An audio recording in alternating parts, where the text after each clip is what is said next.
Drone militer Rusia merekam serangan yang dilancarkan oleh pasukan Rusia di pinggiran kota Torets, Dzerzhinsk. Pasukan Rusia menyerbu dari beberapa arah secara bersamaan, mengakibatkan pertempuran sengit yang berlangsung di Kirov Utara, Yuzi, Zelezny, dan Druzhba.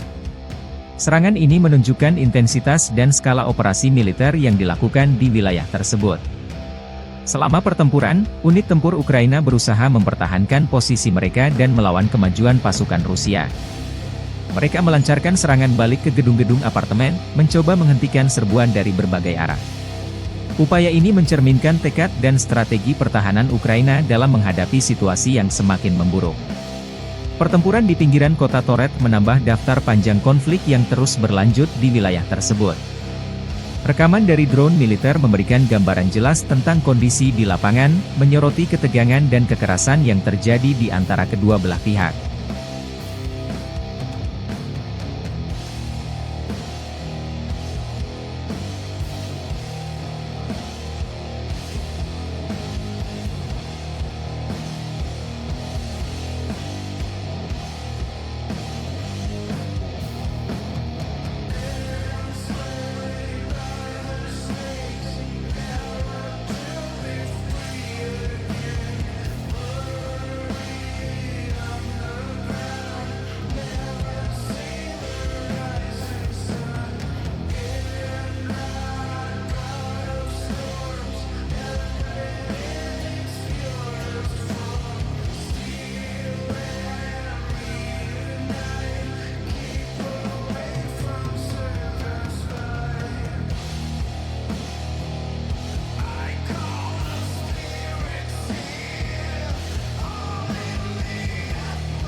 Staf Umum Angkatan Bersenjata Ukraina melaporkan pada 15 Juli, militer Rusia total kehilangan 560.290 tentara di Ukraina sejak dimulainya invasi skala penuh pada 24 Februari 2022. Jumlah ini termasuk 1.200 korban yang diderita pasukan Rusia selama sehari terakhir.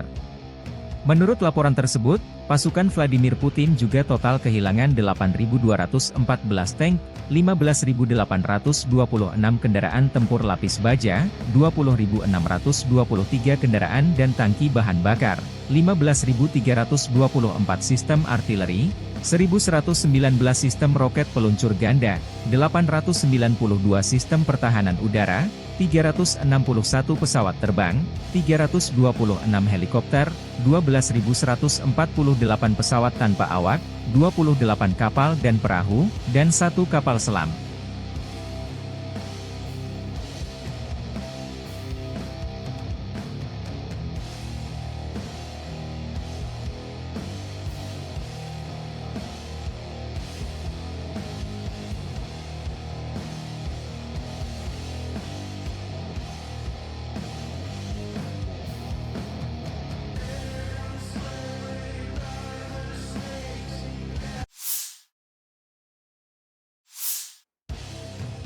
Militer Rusia merilis cuplikan pekerjaan tempur awak kendaraan udara tak berawak pengintai, Zala, dari kelompok pasukan selatan. Rekaman dirilis 15 Juli. Formasi dan unit militer kelompok selatan setiap hari menghancurkan dan menonaktifkan peralatan tempur dan khusus formasi Ukraina di wilayah tanggung jawab. Pencarian target, pemantauan kehancurannya, dan penyesuaian tembakan dilakukan dengan bantuan kendaraan udara pengintai Zala, yang telah terbukti sangat baik selama operasi militer khusus di Ukraina. UAV Zala mampu beroperasi di ketinggian 1,5 ribu meter dan bertahan di udara selama beberapa jam, memberikan pengintaian medan pada jarak lebih dari 50 km. Kamera resolusi tinggi membantu mendeteksi posisi dan senjata musuh yang disamarkan, serta konsentrasi infanterinya. Koordinat target yang teridentifikasi segera dikirim ke titik kendali artileri. Drone Zala adalah kendaraan udara tak berawak, UAV, yang diproduksi oleh Zala Aero Group, sebuah perusahaan Rusia yang mengkhususkan diri dalam pembuatan drone untuk berbagai keperluan, termasuk militer dan sipil. Drone Zala dirancang untuk pengintaian, pengawasan, dan pengumpulan data intelijen. Berikut adalah beberapa fitur dan karakteristik utama drone Zala. Desain dan ukuran, drone Zala memiliki berbagai model dengan ukuran yang bervariasi, mulai dari yang kecil dan ringan hingga yang lebih besar dan kompleks, sesuai dengan kebutuhan misi tertentu.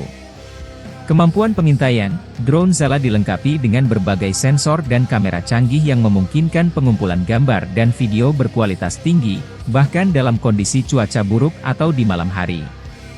Jangkauan dan daya tahan, drone ini dirancang untuk memiliki jangkauan operasional yang luas dan daya tahan baterai yang lama, memungkinkan misi pengintaian yang berkepanjangan tanpa perlu sering kembali ke pangkalan untuk pengisian ulang. Kendali jarak jauh, drone Zala dapat dikendalikan dari jarak jauh menggunakan stasiun kendali darat yang canggih, yang memungkinkan operator untuk memantau dan mengarahkan drone dengan presisi tinggi. Penggunaan militer, dalam konteks militer, drone Zala digunakan untuk mengumpulkan intelijen medan perang, memantau pergerakan musuh, dan membantu dalam penargetan serangan. Kemampuannya untuk beroperasi di berbagai kondisi lingkungan menjadikannya alat yang sangat berharga dalam operasi militer.